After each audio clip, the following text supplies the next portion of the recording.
Hello, my oily friends. I just wanted to share with you today some really the easiest way to use your oils. So if you're new to oils, this is going to be like the easiest thing to do, which is to use them in a diffuser.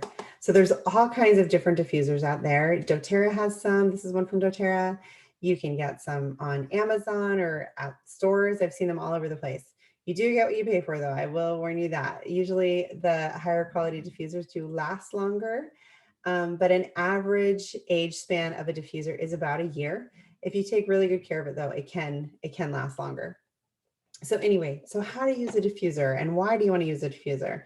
So using a diffuser will get those oils up in the air and get you breathing in and clearing out your lungs and purifying the air and really helping adjust and improve the mood and atmosphere in your home.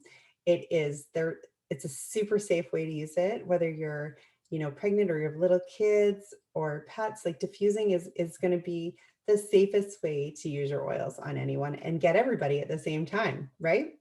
And there's no science to it, or no, there's science to it, but it's not rocket science to know how to do it. That's what I'm trying to say.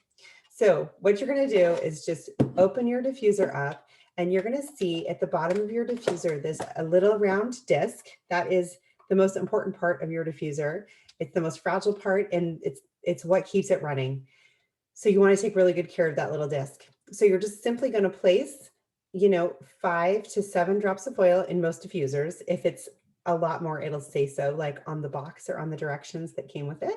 But most diffusers are just 5 to 7 drops of oil, and then you fill the rest with water, usually to a fill line or something. Like this one has a little line, a little groove inside. It says, so to fill the water to there. If you overfill them, they actually won't diffuse. So it'll be stuck and it'll look like it's going, but then it's like not diffusing out into the air. So that's one thing to watch for. So to not overfill. I like to stick my oils in first and then put in tepid water. So like not cold, but not warm, just kind of in between. Because obviously cold water is going to separate with the oils quicker. And so then you're going to have what you call top diffusing. So you're going to have a really strong scent at the beginning because all of the oils will have floated to the top and they're going to just sit right there. And then those will diffuse out. And then the rest of the time, you'll get a really a weak aroma. So if you put the oils in first, like kind of up in the corner, and then add the water, it'll help mix them up a little bit. And like I said, tepid water. So, lukewarm, that helps keep it going. And even if you did the tepid water and then put the oils in after too, that would work. So I think the key is not to use ice cold water. Anyway, and then another trick for using a diffuser, well, there's a few tricks here. But so first is if you have a diffuser that has this, one of these little things, just know that it is imperative to then put the cover on over it because it actually won't work without it. And to make sure that that little spout is poking through this end. I have a few different diffusers this style, and you always think it should work without this, but it doesn't. It has to have this on to help the air go the right direction. Anyway, so another thing to note is it is important to clean out your diffuser on a regular basis. I like to shoot for trying to clean my diffusers once a month, but in reality, it's probably every other month or around there. So if it does start getting slimy or whatever from my water, I will go ahead and just wipe it out with a paper towel or a rag or something. But then about once a month or every other month, I'll take a little bit of white vinegar and some water and let it soak in here for, a few hours or overnight, depending upon how bad it is. And then take a little brush and scrub it, particularly around the little disc area. I want that area to stay really clean.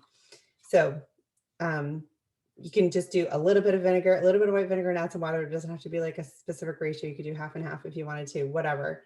Depending upon how hard your water is, right? Do a little bit more vinegar. You can also diffuse it with that in it. I don't think it's necessary. I've never noticed that it's necessary. Some people say it is. Also, a little bit of lemon will help it clear out too. So you could diffuse that. It does depend on what kind of oil you're diffusing on, how quickly or how often you will have to clean it out. So if you're diffusing On Guard or clove or cinnamon or some of those really thick oils, vetiver, you might have to clean your diffuser out a little bit more frequently just because they might gunk it up a little bit quicker. So anyway, but using diffuser is really so super simple, and the best, easiest way to use your oils when you're just getting started. If you're ever looking for diffuser blends, it's so easy to just find a Google search. So if you're looking for, let's see, basil, you have some basil and you want to come up with some diffuser blends for it, you can just type in doTERRA basil diffuser blends and it will pull up a whole bunch of wonderful diffuser blends that use basil with it. So anyway, great way to use your oils. All right, so if you have any questions, drop them in the chat below, and happy diffusing.